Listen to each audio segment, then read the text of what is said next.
On the evening of March 8, 2020, Brittany Wieke, a 16-year-old high school student from a quiet rural town in Nevada, vanished without a trace.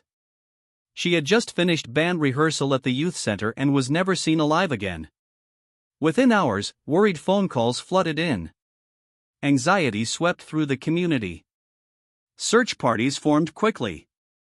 But beneath what appeared to be a typical Sunday afternoon, something far darker was unfolding.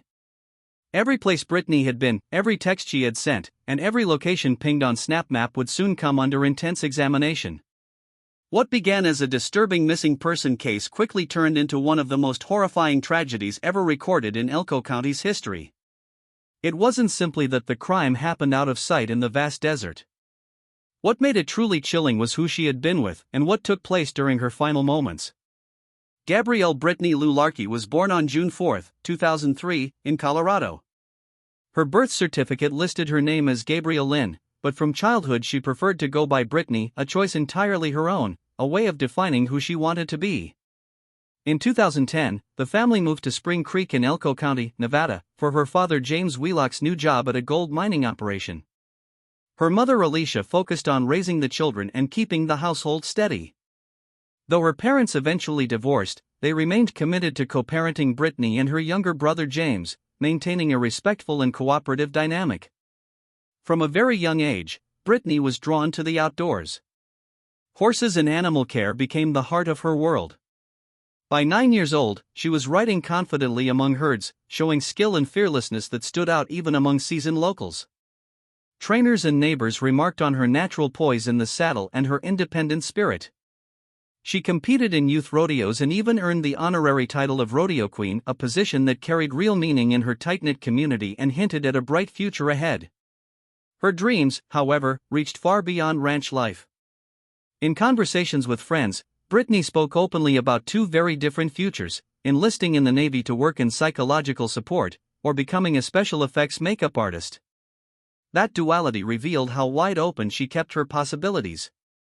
But her teenage years brought real struggles.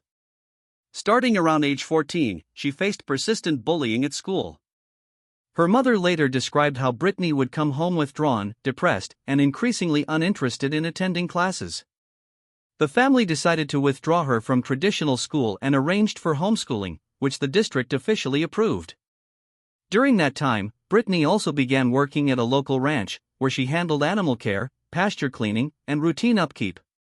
Her employer consistently praised her dependability and work ethic, noting that she never needed supervision or reminders. That ranch job fit seamlessly with the responsibilities she carried at home and the time she spent with her father. James was her closest ally. They played music together, talked about her dreams, and he was the first to realize something was terribly wrong. On the day she disappeared, this was the young woman everyone knew, self-reliant, diligent, deeply rooted in local traditions, yet quietly dreaming of a life far beyond her small town. Until the spring of 2020, Brittany's story looked like the promising beginning of a teenager standing at the edge of major life decisions. Spring Creek is a modest community nestled in northeastern Nevada within Elko County. Founded in the 1970s as housing for gold mine employees, the town still revolves around that industry.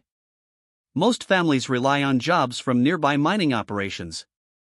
The landscape blends suburban streets with wide-open ranchland, paved roads, convenience stores, and gas stations sit side by side with pastures and private properties. With a population just over 20,000, it remains the kind of place where most people know each other by name. Western traditions run deep here. Rodeos, cowboy hats, and working livestock aren't just nostalgia, they shape daily life, especially for teenagers. Horseback riding and rodeo involvement often determine social standing in the community. Crime rates stay low, and neighbors tend to look out for one another. Bryce Edward Dickey grew up in the same county as Brittany Wieke. He moved in the same youth circles, competed in rodeo events, and was a regular at school and community gatherings. He had known the Wieke family since his early teens. To locals, he was one of their own. To Brittany's parents, he was someone they believed they could trust completely. The friendship between Bryce and Brittany had developed over many years.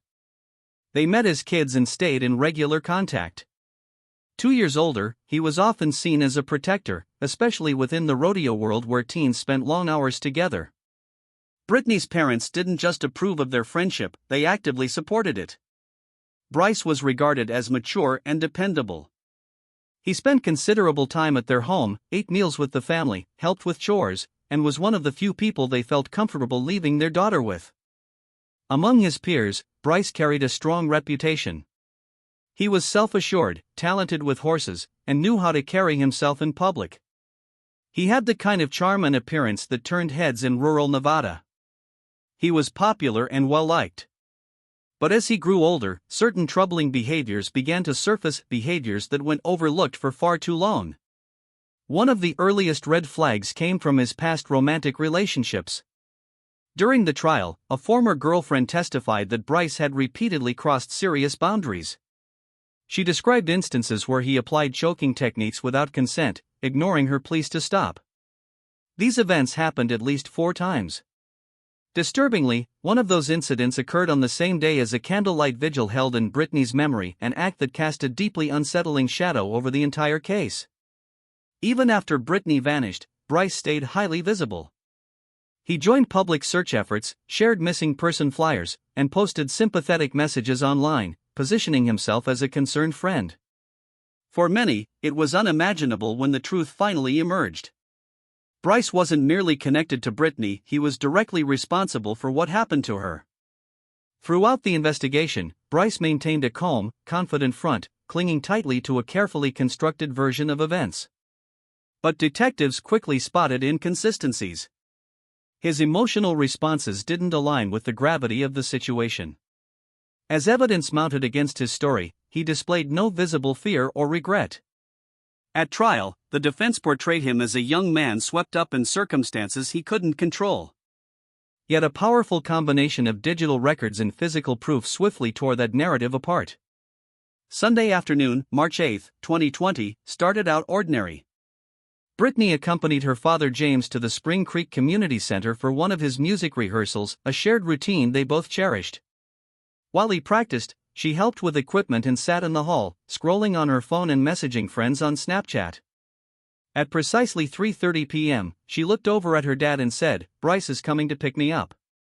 I'll be back soon." That was the only explanation she gave. According to James, she left in high spirits. A familiar blue pickup truck waited outside, with Bryce Dickey at the wheel. Britney waved goodbye, climbed in, and the vehicle pulled away. It was the last time her family ever saw her alive. Later, Bryce insisted the visit had been brief. He claimed he dropped Britney off near the school parking lot, where she supposedly planned to meet someone else. When pressed for more details, his story became hazy. He described a stranger wearing a cowboy hat, driving a green vehicle with distinctive decals, someone he couldn't name or describe any further. Investigators grew doubtful almost immediately. It was Sunday, no school activities, no one around, no cameras. Yet he said he had left a longtime friend standing alone with an unidentified man. The explanation felt wrong from the beginning. By evening, Britney's family became alarmed. She still hadn't come home. Her phone, which was normally always active and responsive, now went straight to voicemail, an unusual sign. Britney was known for staying in touch and replying quickly. The family's first call was to Bryce. He repeated his story. He had dropped her near the school lot where she said she would meet a new friend. According to him, she walked toward another car with noticeable stickers, but he didn't stay to watch her get inside. He claimed he never spoke to the driver and had no idea who they were. He simply left. That account raised far more questions than it answered. In a small town like Spring Creek, a vehicle covered in distinctive decals would have been noticed by someone. Yet no other person reported seeing it, only Bryce mentioned it. During the initial 24 hours, investigators treated his statement as a working timeline, since he was the last confirmed person to see Britney. Still, the idea of a mysterious third party with no name, no description, and no corroboration made his version feel more like a diversion than the truth. A roughly 2-hour window existed between the moment Britney entered Bryce's truck and the time her phone stopped responding. Around 5:30 p.m., her device either died or was deliberately powered off. Until that point, there had been no indication of distress. That same evening, March 8, Britney's family sprang into action, calling friends, reviewing messages, trying to piece together her whereabouts. Nothing added up. Later that night, close friends began sharing her photo across Facebook and Snapchat, urging anyone who had seen her after 3:30 p.m. to come forward. The next morning, March 9, a formal missing person report was filed with the Elko County Sheriff's Office. Authorities moved swiftly, mobilizing search teams that included volunteers, rodeo friends, neighbors, and local families. Flyers appeared at grocery stores, gas stations, and pharmacies. Posters bearing Britney's picture went up across Spring Creek and extended into nearby towns like Elko and Carlin. Social media exploded with shares, hundreds within hours. Classmates, rodeo teammates, and neighbors all helped amplify the message. Yet despite the massive effort, no solid leads surfaced. Then the situation took a darker turn. Britney's parents started receiving anonymous messages demanding $25,000 for her safe return. The texts included threats and vague references to chemical substances, claiming she was being held captive. Cybercrime specialists traced the messages to a prepaid number tied to false registration information. Though the sender could not be identified, investigators classified it as an extortion attempt exploiting the family's desperation. The sheriff's office strongly advised against any payment, warning that responding could escalate the danger. The extortion was documented as a separate crime and, for the time being, not directly linked to Britney's disappearance. By now nearly 48 hours had passed with no word. As the silence stretched on, fear and urgency only grew, yet no credible information emerged. Rumors circulated. Speculation filled community forums and private messages. The sheriff's department repeatedly asked the public to refrain from guessing, to avoid jeopardizing the investigation. Despite the lack of direction, search operations pressed forward. Residents scoured remote desert stretches, back roads, dry washes, and open fields, some even flying personal drones. At the same time, authorities worked with cell providers to pinpoint Britney's last known GPS coordinates. By the evening of March 10, answers remained out of reach, and the circumstances surrounding her disappearance only deepened the mystery. Bryce continued to be the final confirmed person with her, based on everything investigators had collected. The possibility that she had simply run away or gotten delayed no longer held any weight. On the morning of March 11, 2020, motorists traveling a remote back road in the Barnard Basin area spotted something alarming: dark, dried stains in the sand. The location sat roughly 18 miles from central Spring Creek, in a nearly uninhabited stretch of desert. Nearby lay a blue construction tarp, partially secured with rocks. When Elko County deputies responded, they cautiously lifted the covering and found the body of a young woman underneath. Personal items and a visual identification confirmed it was Britney Weeke almost immediately. A small keychain bearing her name rested beside her. The scene indicated a violent death. Her body was positioned face down. Clothing was partially torn. Clear signs of manual strangulation marked her neck. A deep puncture wound on the right side of her neck had severed a major artery. The medical examiner later determined that the stabbing, which caused massive and rapid blood loss, was the primary cause of death, though asphyxiation also played a role. The official cause of death was listed as a combination of asphyxia and exsanguination. Evidence of sexual assault was also present, with injuries and biological traces found on her inner thighs and pelvic area. Scattered nearby, investigators recovered Britney's white earbuds, caught in a bush a short distance away. Their position suggested she had either been dragged through the area or had moved through it herself. Officers also located a torn condom wrapper and a used condom, both containing biological evidence that was immediately sent for DNA analysis. Approximately a third of a mile from the body, search teams discovered her cell phone, screen shattered, casing crushed. It was evidence someone had tried to destroy the device, presumably to eliminate call logs, location history, and messages. Despite the damage, forensic specialists recovered partial data from the SIM card and internal storage. That digital evidence would later prove decisive. Experts determined Britney had been active on Snapchat in the late afternoon of March 8, right up until her phone ceased transmitting. The crime scene also provided physical clues about the sequence of events. Gravel and sand displayed drag marks, showing her body had been moved after she was incapacitated or deceased. Ground scratches, torn pieces of fabric matching her clothing, and small blood spatters and surrounding brush all pointed to a struggle.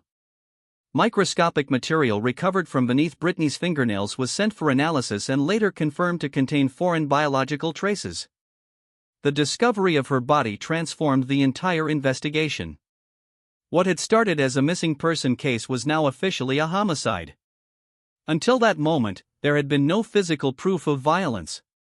Now investigators had a body, tangible evidence, DNA samples, and a defined crime scene. The Barnard Basin region where Britney was found is isolated and harsh. It is not a place anyone would pass through by chance. No homes sit nearby, traffic is almost non-existent, and the odds of a random witness are virtually zero.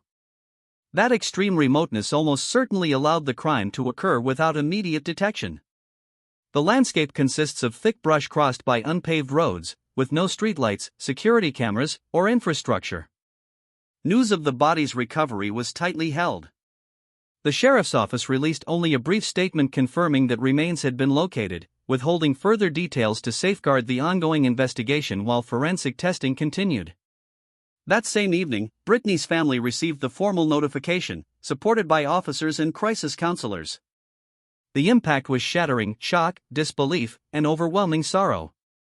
As word of Britney's death slowly spread through the community, very few people knew the precise circumstances of how or where she had been found.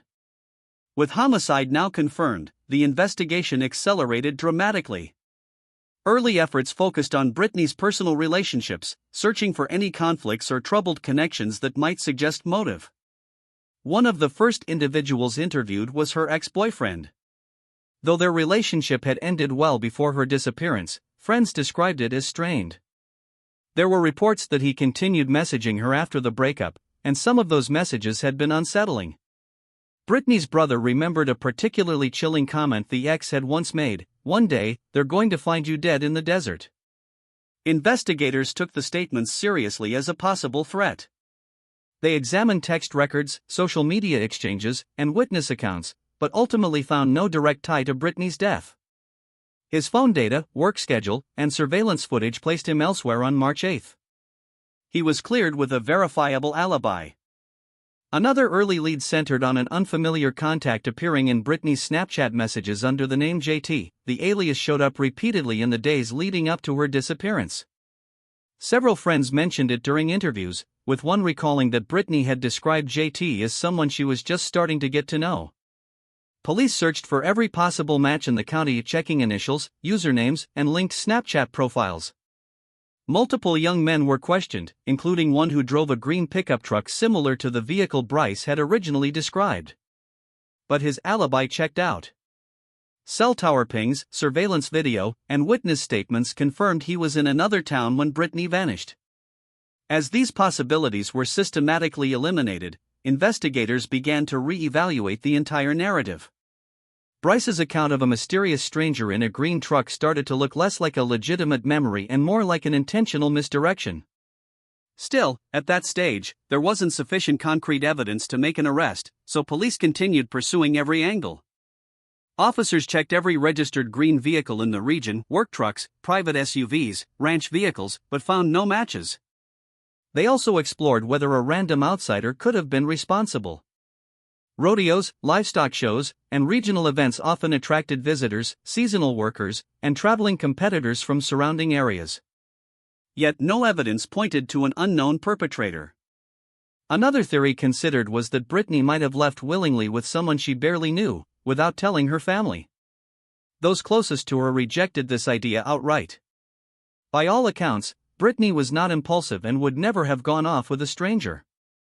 The process of elimination dragged on for days. Every potential suspect had to be thoroughly vetted and cleared. The investigation also faced logistical hurdles. The local sheriff's department had limited resources and often had to rely on forensic specialists from neighboring counties or the state lab, which delayed some testing by weeks. Eventually, after exhausting other leads, detectives turned their full attention back to Bryce Dickey. This time, the focus shifted to digital evidence directly tied to him. The first significant contradiction appeared in Snapchat's Snap Map data. Records obtained by law enforcement showed that at the precise moment Britney's phone went offline, her device and Bryce's phone were pinging from the same remote location in the Barnard Basin Desert. This directly contradicted his claim that he had dropped her off near the school and left town. Even more damning was a selfie recovered from Bryce's phone, taken in the same desert area where Britney's body was later discovered. Metadata confirmed the photo had been captured on March 8, the day she disappeared. Bryce had previously insisted he never left the immediate town area that day. The decisive breakthrough came from DNA evidence. Biological material collected from the crime scene was compared to a sample obtained from Bryce under court order. The results showed a match. Genetic material proved contact had occurred between him and Britney on the day she vanished. Additional physical evidence included scratches documented on Bryce's body just one day after Britney's disappearance. He attributed the marks to working with horses, but the injuries were parallel and jagged, consistent with defensive fingernail scratches. Forensic testing detected biological traces beneath his skin that matched Brittany Wiecke's DNA. Meanwhile, the mysterious green truck theory was definitively ruled out. No vehicle matching that description appeared on local traffic cameras, and no witnesses ever reported seeing it. Investigators also recovered deleted Snapchat messages from Bryce's phone with assistance from the company. Restored fragments revealed that Bryce had actively pressured Britney to meet him that day, even when she expressed reluctance. The exchanges made it clear the encounter had been planned, not spontaneous. With this mounting evidence, police brought Bryce in for a second interview. This time his story quickly fell apart. His revised account conflicted with earlier statements. He could not explain his presence in the desert where Britney's body was found, nor the presence of his DNA on her. He hesitated, contradicted himself, and attempted to redirect the conversation. At that point, investigators no longer viewed him as a witness. He had become the primary suspect. The trial for Brittany Wiecke's murder began in March 2022. Bryce Dickey faced charges of first-degree murder and sexual assault with intent. From the opening day, the case drew intense local and regional attention. The courtroom remained packed throughout, journalists, community members, and Britney's family all in attendance. The prosecution built its case around several powerful pillars: DNA evidence placing Bryce at the scene, medical testimony detailing the physical trauma, including strangulation and multiple stab wounds, and extensive digital forensics that reconstructed the timeline and exposed the truth. The defense worked to discredit the evidence, arguing the encounter had been consensual and suggesting an unknown third party committed the murder. They challenged the integrity of the digital data and forensic procedures. However, expert witnesses firmly rebutted these claims, confirming the authenticity of the electronic records and verifying that proper chain of custody protocols had been followed. After days of testimony, cross-examinations, and expert presentations, the jury deliberated. They reached a decision in less than 24 hours. In March 2022, nearly 2 years after Britney disappeared, the verdict was read: guilty on all counts. Bryce Dickey was convicted of first-degree murder and assault with intent. He was sentenced to life in prison, with the possibility of parole after 46 years. The courtroom fell silent as the decision was announced. It marked a moment of resolution, though not of healing. Britney's parents were present. Her mother delivered a short statement. Her voice remained steady, yet carried profound grief and quiet resolve. She said no verdict could ever bring her daughter back, but she hoped the outcome would stand as a reminder: trust should never be given blindly, not even in a close-knit town like Spring Creek, where everyone believes they truly know one another. Bryce Dickey had not been a stranger. He had been woven into the very fabric of the community. The sense of betrayal cut deeply. Even people who barely knew the Wiecke family, former friends and classmates of Bryce, voiced their shock publicly. They remembered him as quiet, polite, even kind. But his role in such a savage crime shattered any illusion that outward appearances reveal a person's true nature. If you found this case gripping, don't forget to like the video and subscribe to the Hidden Cases Files. We upload true crime stories every night. Until next time, stay sharp, stay vigilant.